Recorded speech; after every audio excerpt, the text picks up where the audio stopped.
Bismillahirrahmanirrahim.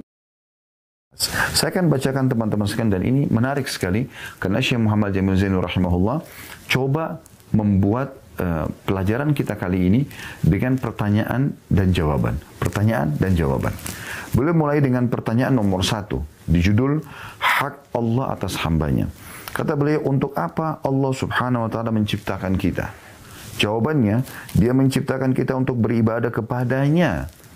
Yang pegang bukunya bisa lihat N-nya besar, kata ganti Allah, dan tidak menyekutukannya, tidak mempartnerkan Allah dengan jimat, batu, ya apalah, ya syaitan, dewa-dewa, lautan, api. Gak ada sekutunya Allah. Butuh apa-apa, langsung berhubungan dengan Allah. Allah sudah ajarkan caranya. Ada sholat, ada doa, ada zikir. Saya ulangi, dia menciptakan kita untuk beribadah kepadanya dan tidak menyekutukannya dengan sesuatu apapun. Dalilnya adalah firman Allah subhanahu wa ta'ala dalam surah Az-Zariyat ayat 56. A'udhu billahi minasyaitonir rajim wa ma khalaqtul jinna wal insa illa liya'budun. Aku tidak menciptakan jin dan manusia kecuali untuk beribadah kepadaku. Juga dikuatkan dengan sabda Nabi SAW, Haqqullahi 'alal ibad ay ya'budu wa la yusyriku bihi syai'a. Haknya Allah atas hamba-hambanya ialah mereka beribadah kepadanya. Kerjakan apa yang diperintahkan saja. Anda fokus ke yang wajib, sholat, sholat 5 waktu, zakat, puasa Ramadan, haji. Ya. Anda mau tambah dengan sunnah, itu tambahan buat Anda. Hak Allah atas hambanya adalah hendaklah mereka beribadah kepadanya dan tidak menyekutukannya dengan sesuatu apapun. Kami sudah berikan contoh kemarin teman-teman sekalian. Di antara contoh orang menyekutukan Allah, dalam sholat dia mengatakan, Iyyaka na'budu wa iyyaka nasta'in. Hanya kepadamu kami menyembah, hanya kepadamu kami minta tolong. Selepas salam minta kuburan atau minta sama kuburan di dekat masjidnya.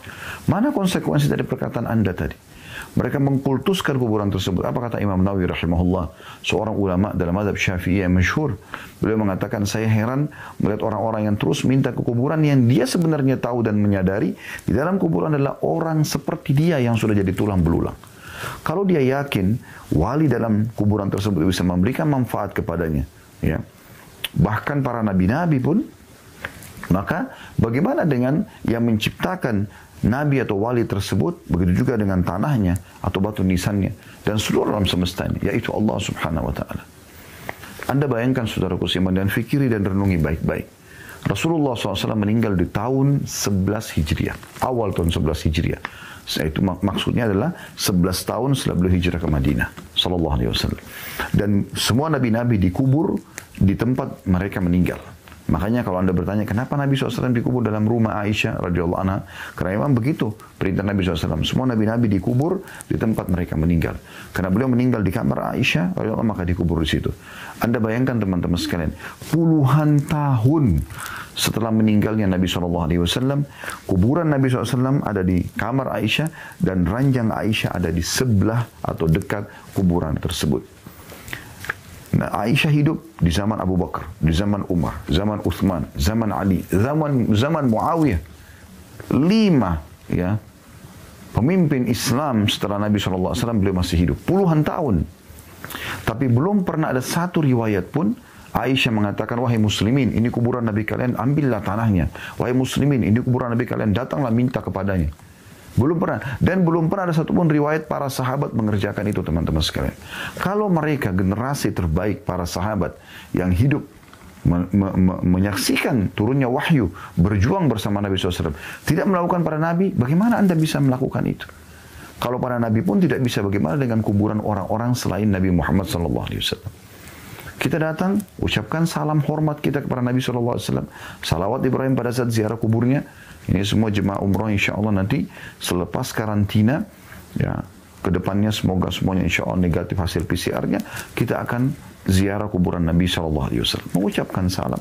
Lalu mengucapkan juga salam kepada dua sahabatnya yang mulia dan mertua beliau, Abu Bakar dan Umar radhiyallahu anhuma. Kemudian kita jalan. Dan pada saat kita selesai ziarah kuburan Nabi SAW, di sebelahnya, misalnya ada kuburan Baqi, kuburan para sahabat, kita pun mengucapkan salam kepada mereka. Dan Nabi SAW mencontohkan, beliau hampir setiap pekan berulang kali mendatangi kuburan Baqi, lalu mengucapkan salam pada mereka dan mendoakan mereka. Andai saja apa yang Anda lakukan selama ini, mengambil tanahnya, mengkultuskan kuburan itu dibolehkan, maka kenapa Nabi SAW tidak contohkan? Nabi SAW bisa saja mengatakan, hai muslimin, ini kuburan para syuhada Uhud, ini kuburan para syuhada Badr, ini kuburan sahabat-sahabatku, Baqi, ambil tanahnya. Atau beliau tunjukkan misalnya, ada kuburan Nabi ini dan Nabi itu, pergilah ke sana, lalu ambillah tanahnya misalnya. Coba Anda cari, tidak ada satupun riwayat menjelaskan masalah itu. Maka Anda harus memahami bahwasanya kita tidak boleh mengkultuskannya, tapi kita boleh menziarahinya, mengambil pelajaran, mendoakan mereka. Silakan berdoa sampai 1 jam untuk si mayit, tidak ada larangan. Tapi lakukan itu karena Allah Subhanahu wa taala. Minta kepada Allah agar si mayit diampuni, dimaafkan, dijadikan kuburnya taman dari taman surga, dan bukan Anda minta kepada mayit tersebut. Berapa banyak di antara umat Islam yang masih menggantung jimat di badannya, batu-batuan dan segala macam hal. Yang ini sebenarnya dia tidak sadari. Ada sabda Nabi SAW, man 'allaka tamimatan faqad asyrak. Siapa yang menggantungkan jimat di tubuhnya, maka dia telah berbuat kesyirikan. Sementara di sini Anda melanggar hak Allah Subhanahu wa taala. Perhatikan sabda Nabi SAW ini dalam hadis riwayat Bukhari Muslim tadi yang saya bacakan, saya ulangi lagi. Kata Nabi SAW, haqqullahi 'alal ibad ay ya'buduhu wa la yusyriku bihi syai'a. Haknya Allah atas hamba-hambanya, kita diciptakan untuk apa? Untuk menyembah Allah, dan tidak cukup sampai situ, dan tidak boleh menyekutukan sesuatu pun dengannya. Mempartnerkan Allah tidak akan pernah diterima. Sampai dalam sebuah hadis yang sahih kata Nabi SAW, Allah berfirman, aku adalah orang yang paling berlepas diri dengan sekutu. Ana agna syuraka ani syirk, man asyraka ma'iyya ghairi taraktu wa syirku. Siapa yang menyekutukanku dengan sesuatu apapun, maka aku akan tinggalkan dia bersama sekutunya itu. Allah Subhanahu wa taala zat yang Maha Esa. Anda sudah hafal surah Al-Ikhlas. A'udzu billahi minasyaitonir rajim. Qul huwallahu ahad. Ikrarkan, tanamkan dalam kehidupanmu sehari-hari, ya. Selalu renungi dengan pikiran, ucapkan dengan lisan, renungi dengan hati, ya, bahwasanya Allah itu Ahad, Esa. Allahu Samad, Allah yang semua bergantung padanya. Lam yalid walam yulad, tidak berada, tidak diperanatkan. Walam yakul lahu kufuwan ahad. Allah pun tidak butuh pada siapapun. Tidak butuh, teman-teman sekalian. Sederhana sekali ibadah kepada Allah Subhanahu wa taala. Anda lagi lihat nikmat melimpah depan mata Anda tinggal mengatakan alhamdulillah atas nikmat ini. Kalau ada pada orang lain, Anda mengatakan ya Allah berikan aku seperti itu.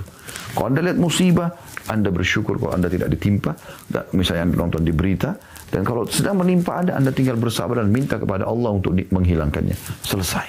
Para sahabat Nabi ridwanullah alaihim, kalau sendal mereka putus, mereka mengatakan, ya Allah, sendalku putus, gantikanlah. Minta sendal kepada Allah. Mintalah saudaraku seiman dari hal yang terkecil sampai hal yang terbesar kepada Sang Pencipta Allah.